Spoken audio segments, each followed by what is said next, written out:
পৃথিবীতে সবচেয়ে বদের হাড্ডি জাত খ্রিস্টান। ওরা দুনিয়ার যত মারামারি কিলাকিলি আছে সব জায়গায় আমেরিকার হাত আছে, সব জায়গায় ইউরোপ আপনার তাদের হাত আছে। সপ্ত জমিনের তলদেশে নাকি দুইটা মাছ যদি ঝগড়া করে, কোন গাছের মগডালে যদি দুইটা পাখি ঝগড়া লাগে, কোন বেটা জানি কইছিল হতে পারে সেখানে আমেরিকার হাত আছে। হিরোশিমা নাগাসাকিতে তারা হাজার হাজার মানুষকে ফ্যাট বয়, লিটল বয়, ফ্যাটম্যান বোমা মেরা জায়গায় মেরে ফেলছে। বসনিয়া, সেসনিয়া, সোমালিয়া, কাশ্মীর, আলজেরিয়া, ফিলিস্তিন, আপনার ভারতের গুজরাট, কাশ্মীর, আমাদের মায়ানমার, বর্তমানে যে আপনার ইয়ামান, সিরিয়া, ফিলিস্তিনে মারামারি চলতেছে। এই ফিলিস্তিনে যে এতগুলা লোক ইহুদিরা মারল, ইহুদিরা আসলে মারে না, আমেরিকার পাওয়ার পাইয়া মারে। তাহলে এখানে মারতেছে ইহুদিরা, আমরা খালি চোখে দেখি, অথচ পিছন দিয়ে পাওয়ার দিছে কে? খ্রিস্টানরা। এত হারাম, এত যা মন চায় তাই। গত 7ই অক্টোবর যখন নতুন করে যুদ্ধ বাধ্য ফিলিস্তিনে ইসরায়েলের সাথে, আপনারা যারা সচেতন তারা জানেন যে 8 তারিখেই আমেরিকা ইসরায়েলকে বলে দিছে প্রতিশোধ নেও, আমরা সাথে আছি। 9 তারিখে রণতরী পাঠিয়ে দিল, যুদ্ধ বিমান পাঠিয়ে দিল, মিসাইল পাঠিয়ে দিল। এইভাবেই আমেরিকা তাম দুনিয়ার যত মারামারি সবগুলোর পিছনে তাদের হাত।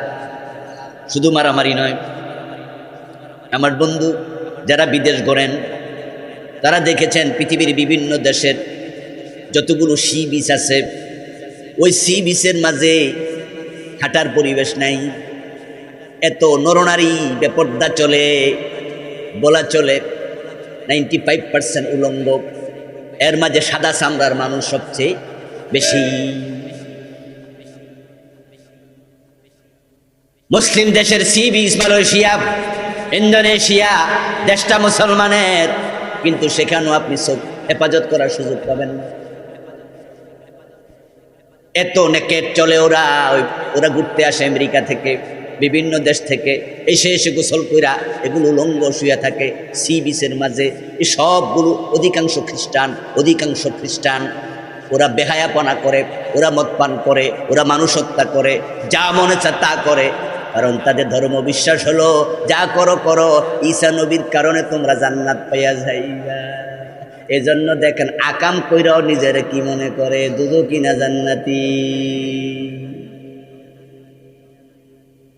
রাসূলুল্লাহ সাল্লাল্লাহু আলাইহি ওয়াসাল্লাম যখন ইহুদিদের কাছে বললেন কালেমা পড়ো, রাসূলের কাছে ইহুদিরা এসে প্রশ্ন করলো, আপনি নবী দাবি করছেন, আপনি কালেমার দাওয়াত দিচ্ছেন, আপনার কালেমা বিশ্বাস করলে আপনাকে নবী মানলে কি লাভ? আল্লাহর হাবিব বলেন আল্লাহ জান্নাত দেবে, ইন্নাল্লাযীনা আমানু ওয়া আমিলুস সালিহাতি কানাত লাহুম জান্নাতুল ফিরদাউসি নুজুলা। তখন ইহুদিরা কি জবাব দেয় শুনুন, তাদের জবাবটা কোরআনে আছে। তারা জবাব দেয় লান তামাসসানান নারু ইল্লা আইয়ামাম মা'দুদা। তারা জবাব দেয় নাহনু আবনাউল্লাহি ওয়া হিব্বাউহু। প্রিয় নবীর কাছে তারা জবাব দেয় আপনাকে নবী না মানলো আমাদের ক্ষতি নাই, কারণ নাহনু আবনাউল্লাহ, আমরা তো আল্লাহর ছেলে ফুলে। ইবনুন হলো 1 বছর, আবনা হলো কয় আমরা তো আল্লাহর নাতি ফুতি ছেলে। ওয়াহিব্বাউহু, আমরা আল্লাহর বড় প্রিয়জন। এজন্য আপনারে নবী না মানলো আল্লাহ আমাদেরকে জাহান্নামে দেবে না। এরপর এবার বলতেছে যদি জাহান্নামে দেও 40 দিনের বেশি রাখবো না।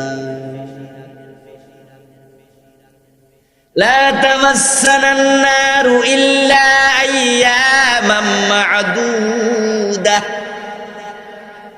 কোন 40 দিন? মুসা আলাইহিস সালাম তুর পারে গিয়েছিল তাওরাত আনার জন্য উম্মতকে রেখে। হারুন আলাইহিস সালাম পাহারা দিছিল। তখন আমাদের পূর্বপুরুষেরা স্বর্ণ দিয়া গরুর বাচ্চা বানায়া তার পূজা করেছিল 40 দিন। তাই আল্লাহ দোজকে যদি দেও, দোজকে রাখবো কয়দিন? আর আমি কারে কয়?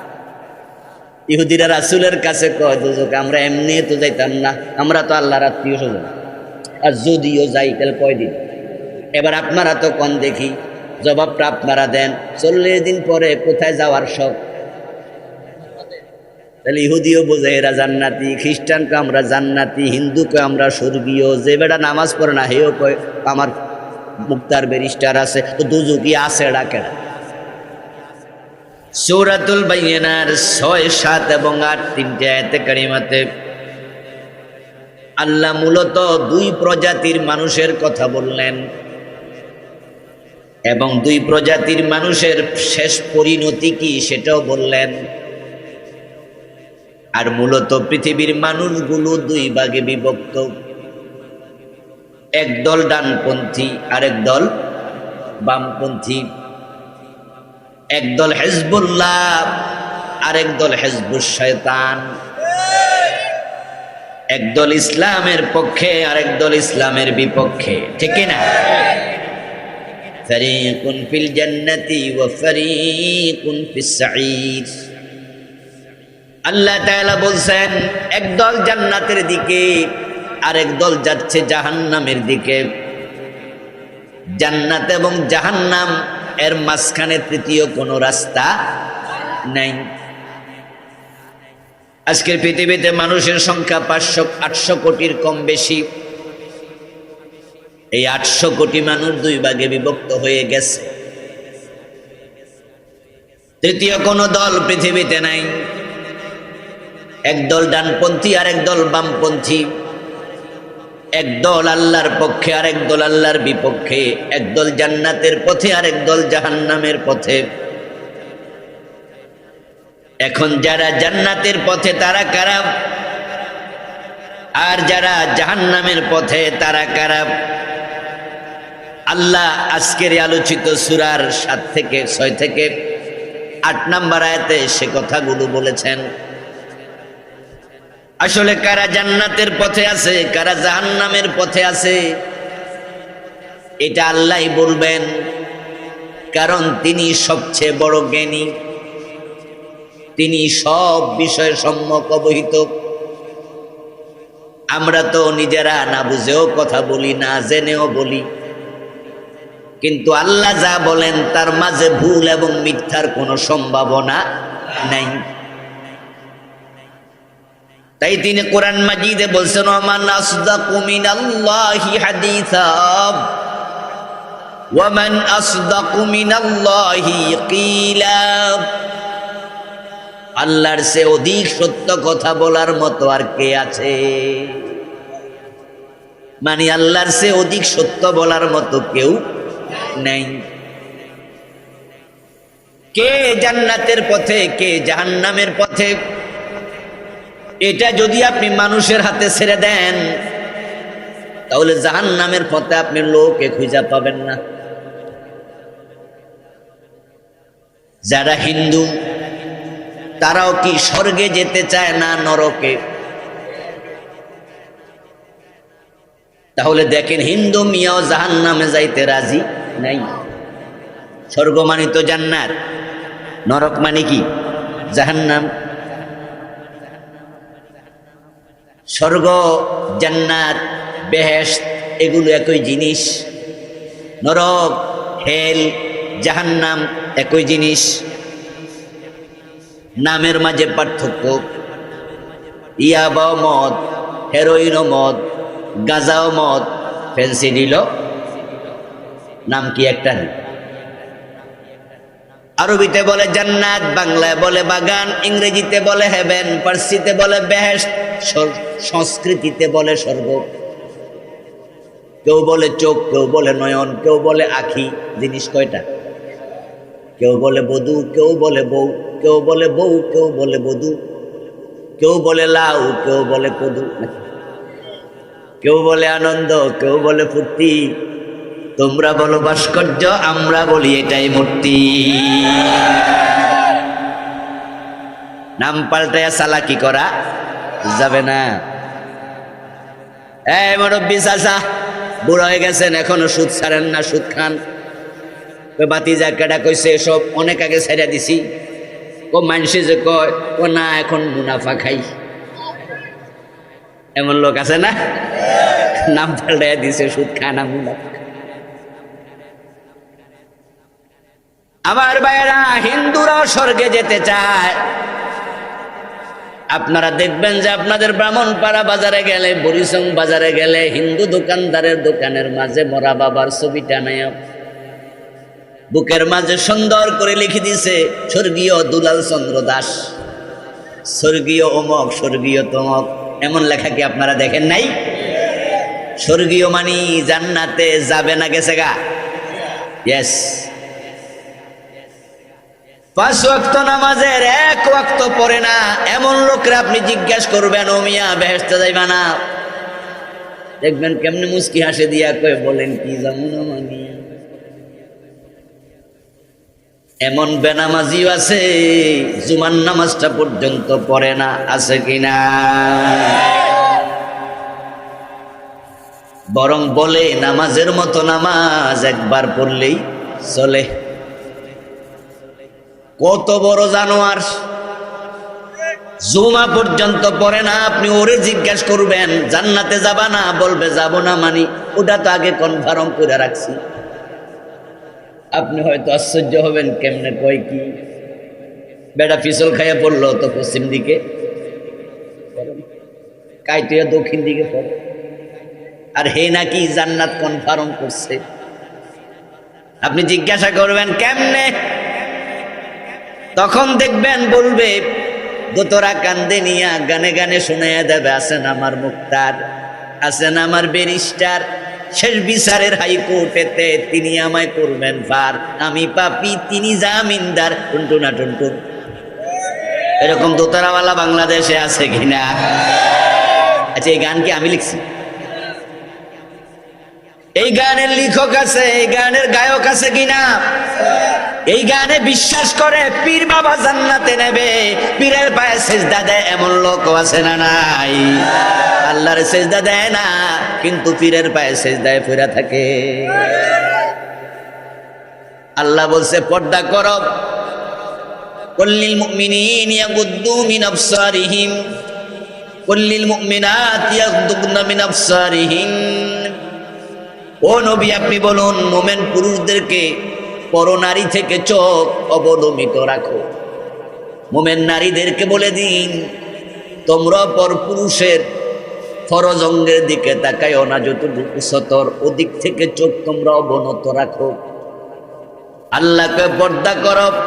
প্রিয় নবী মুহাম্মদুর রাসূলুল্লাহ সাল্লাল্লাহু আলাইহি ওয়াসাল্লাম বলেছেন, উনাকে প্রশ্ন করা হলো, সুইলান নবী সাল্লাল্লাহু আলাইহি ওয়াসাল্লাম আন নাজরিল ফুজা ফাকালা ইসরিফ বাসারাক।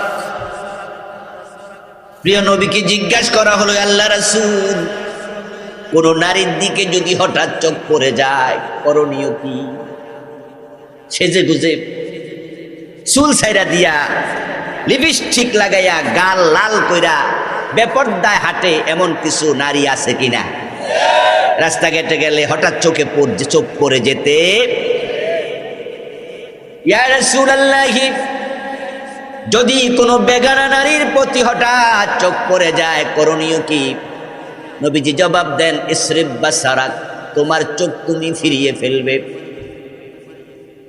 লা তুতবি'ন নাজরাতান নাজরা ফাইন্না লাকাল উলা ওয়া লাইসাত লাকাল আখিরাহ। রাসূলুল্লাহ বললেন, প্রথমবার যদি চোখ হঠাৎ করে পড়ে যায় নজরটা ফিরিয়ে নিও, দ্বিতীয়বার আর তাকাইও না, কারণ প্রথমটা তোমার, পরেরটা তোমার না। প্রথমটা গুনাহ নাই, কারণ হঠাৎ চোখ পড়ে গেছে, কিন্তু পরের বার তাকাইলে এটা শয়তান করেছে, তোমার গুনাহ হয়ে যাবে। আল্লাহ বলে পর্দা করো, রাসূল বলে চোখ নামাও। আর পীর বাবা কয়, তাই আল্লাহর কথা রাসূলের কথা বাদ দিয়া নিজের বউ দিয়া পীরের পা টিপায় এমন ভণ্ড পীর, ভণ্ড মুরিদও আছে না নাই?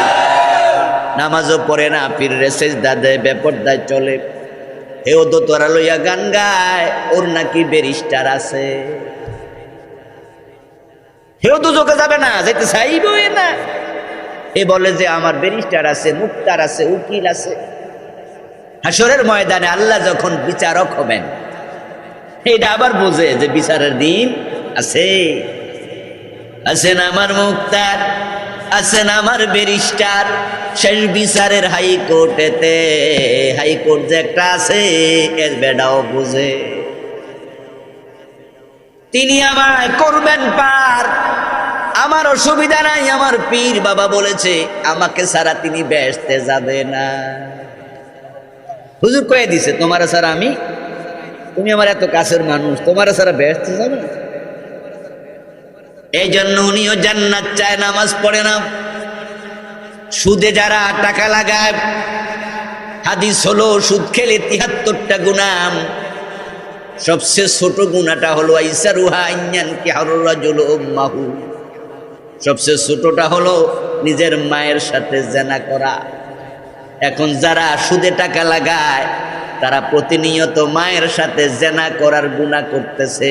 একটু আওয়াজ দিয়ে বলুন তো, ওই সুদখোরদেরও জান্নাতে যাওয়ার শখ আছে না নাই? কে জান্নাতে যাবে, কে জাহান্নামে যাবে, কারা ডানপন্থী, কারা বামপন্থী, কারা জান্নাতি, কারা জাহান্নামী, আল্লাহ এটা আপনার কাছে ছেড়ে দেয় নাই, আমার কাছে ছেড়ে দেয় নাই। এই বর্ণনা তিনি নিজে দিয়েছেন কোরআনে। এখন আসলে কারা জান্নাতি এবং কারা হতভাগ্য জাহান্নামী, আল্লাহর মুখ থেকে, আল্লাহর কিতাব থেকে জানা দরকার আছে না নাই? কেন জানবেন? এই জন্যই জানবেন আমার আল্লাহ যা বলেন সব সত্য। এখন আল্লাহ যাদেরকে জান্নাতি বলেছেন তাদের চরিত্র যদি আপনার থাকে তাহলে আপনি অত্যন্ত ভালো মানুষ, সৌভাগ্যবান মানুষ। আপনি এর উপরে থেকে এইভাবে আপনি জীবন চালায়া মরে যান। আর যদি আলোচনা শোনার পরে দেখেন আল্লাহ বলেছে যাদের চরিত্র খারাপ, যাদের আমল খারাপ, চিন্তা চেতনা খারাপ, তারা জাহান্নামী, তাদের সাথে আপনার আমল, আপনার চরিত্র, আপনার চিন্তা মিলে যায়, তাহলে এখনো তাওবা করার সুযোগ আছে না নাই? আমার প্রিয় ভাইয়েরা, এই মাহফিলগুলো হলো আমাদের জন্য ঈমান নতুন করে ধার দেয়া, শানিত করার জায়গা, গুনাহ থেকে ইস্তেগফার তাওবা করার জায়গা। কলবে গুনাহ নিয়ে আসবে, মরিচা পড়া কলব নিয়ে মাহফিলে আসবে, আল্লাহর কোরআনের কথা, রাসূলের হাদিসের কথা শুনবে। এখানে জিকির হয়, তেলাওয়াত হয়, আলোচনা হয়, এর মাধ্যমে কলবের গুনাহ মাফ হবে, তাওবার মাধ্যমে অন্তরটা পবিত্র করে বাড়ি ফিরা যাবে। এই মাহফিলগুলো হলো কলবের পবিত্র করার জায়গা। মাহফিল হাসি তামাশার জায়গা না। যদি আমাদের দেশে কিছু কিছু আলোচক আছে সারাক্ষণ শুধু হাসায়, এবং কিছু মাহফিল আছে যেখানে শ্রোতারাও হাসার জন্য যায়, যুবকরা দল বাইন্ধা যায়, এবং যারা যায় টাকনুর নিচে কাপড় পরে যায়, অধিকাংশ বিড়ি টানতে টানতেও যায়, আবার মাহফিল শেষ কইরা বিড়ি খাইতে খাইতে বাড়ি যায়, এবং কয় যে হেব্বি একটা ওয়াজ হচ্ছে, হাসতে হাসতে পেটে চামড়া বইটা গেছে রে, দারুণ হুজুর রে, আগামী 12 বুকিং দেখি, ঠিক না? না প্রিয় ভাইরা, এমনটি নয়। বরং যে মানুষ অধিক হাসে,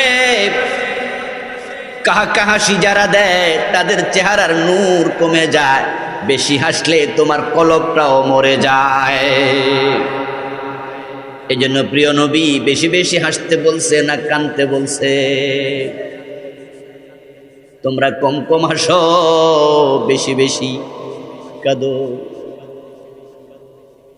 قال النبي صلى الله عليه وسلم ما من عبد مؤمن يخرج من عينيه دموع ولو كان مثل راس الذباب من خشية الله حتى يصيب حر وجهه إلا حرم الله عليه النار।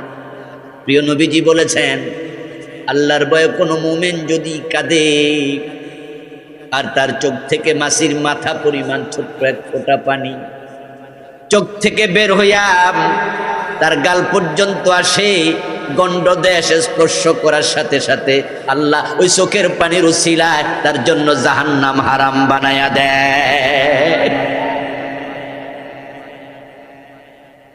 মাহফিল শোনার জন্য আসবেন, কাঁদতে নয় হাসতে নয়, এখানে কাঁদতে আসবেন, এখানে মন নরম করবেন। ও প্রিয় ভাইরা, দুইটা ফোঁটা জাহান্নামের আগুনকে হারাম বানায়া দেয়। একটা হলো শহীদের রক্তের ফোঁটা, আর একটা হলো মোমেনের চোখের পানির ফোঁটা। আমার বন্ধু বলছিলাম, আপনি মাহফিলে আসবেন, অন্তরটা ছিল ময়লাওয়ালা, অন্তরটাকে পরিচ্ছন্ন করে তারপরে বাড়ি যাবেন।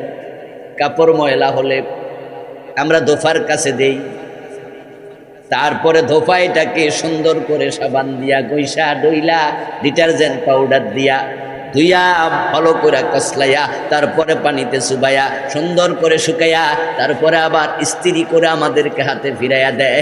আমরা তাকে 20 টাকা 25 টাকা 30-50 টাকা দেই। ও বন্ধু, যদি আপনার ময়লা কাপড়টা দোফার কাছে দেওয়ার পরেও দোফা ময়লা তোলে নাই, পরিষ্কার করে নাই, অথবা দোফার নেগলিজেন্সির কারণে পরিষ্কার হয় নাই,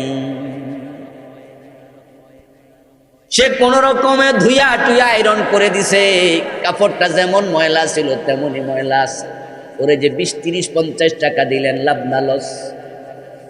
কাপড় যেমন ছিল ময়লা এখনো ময়লা আছে। ঠিক মাহফিলে আসছিলেন যে গুনাহ নিয়া, মাহফিলে আসছেন যে কালো হৃদয় নিয়া, 2 ঘন্টা 3 ঘন্টা মাহফিলে থাকার পরে বাড়ি ফিরলেন, ওই কলবের গুনাহ কলবে থেকে গেল, পরিষ্কার হয় নাই, এই 3 ঘন্টা লস, কোনো মূল্য নাই।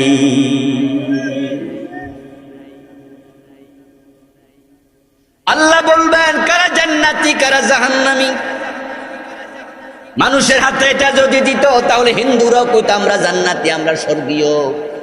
বেনামাজিও কো আমারও আছে মুক্তার, আমার ব্যারিস্টার, আমিও জান্নাতি।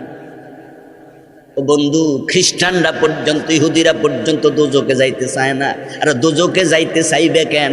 দোজকে হালুয়া রুটি খাওয়াবে নাকি, নাকি মাইর? তো সেখানে যাইতে চাইবো ওটা কেডা? এই জন্য খ্রিস্টানদের ধারণা তারা কেউ দোজকে যাবেই না। কারণ কি জানেন? তারা বলে তাদের যত পাপ আছে সকল পাপের প্রায়শ্চিত্ত ঈসা নবী শুলে বিদ্ধ হইয়া নিজে কইরা গেছে। এই জন্য খ্রিস্টানরা গলার মাঝে একটা ক্রুশ চিহ্ন ঝুলাইয়া রাখে। অনেকে খ্রিস্টানদের অনেকের গলার মাঝে চেইন দেখবেন, চেইনের মাথার মাঝে একটা যোগ চিহ্ন আছে, ক্রুশ। তাদের ধারণা ঈসা আলাইহিস সালাম তাদের নবী এবং তাদের খোদা, নাউজুবিল্লাহ, তাদের নবী তাদের খোদা, উনাকে শুলেবিদ্ধ করে মারা হয়েছে এবং উনার যত উম্মত আছে সব উম্মতের পক্ষ থেকে উনি তাদের গুনার কাফফারা দিয়া শুলে চড়ছে। তাই তারা বলে মনে যা চাই করো, আখেরাতে ঝামেলা নাই, আল্লাহ নবী ঈসার কারণে তোমাদের জান্নাত দেবে। এই জন্য পৃথিবীতে সবচেয়ে বদের হাড্ডি জাত খ্রিস্টান।